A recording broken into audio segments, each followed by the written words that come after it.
what's your take on rethinking the funnel? Well, how should we be thinking about this? Yeah, I mean, okay, so the funnel, I'm a history buff. So I went back to find out who the heck came up with this concept, and essentially the funnel has been around since 1898. 1898. Yes, and we're still using it. We're still using it. We're still Over using 100 years fundamentally later. the same Oh my concept. gosh. And if you just in 1898 there were no airplanes, right? So like we haven't changed the way we think about the buyer journey since then. So if you look at even just the evolution of the online world in the last 5 years, I think we do need to have a fundamental shift. And the new idea that we have to think about, it doesn't have a beginning, a middle, and an end. And I know there are lots of people who've redesigned the funnel trying to kind of capture that. It looks like a bow tie, or but it's still essentially the same pieces of the puzzle. I like McKinsey's concept of the consumer journey. I don't know if you've seen that. Absolutely. But yeah. So for me, I add one little element to it that I call the moment of inspiration that sends people on a journey that they never expected.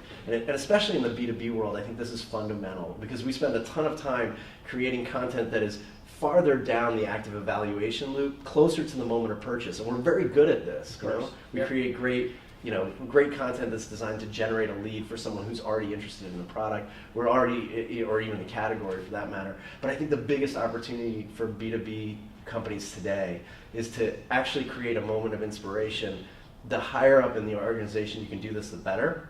That's designed to actually challenge their thinking and rethink the assumptions that sent them on the original journey looking for a solution. And are you referring to something like a challenger model where you're not necessarily talking about consultative solution, you're actually putting something in front of them saying, I know something about you and I got to tell you something that's interesting to change the way you're thinking about potentially solving this problem? Yeah, so the Challenger Sale is a great book, and this is the same idea. Essentially, you have to create a moment of inspiration. I like to think big with content for that, but you have to create and tell a story that actually does drive that moment of inspiration in the C-suite so that they start questioning the assumptions they've had for a long time that lead them on a journey that ends with you, essentially.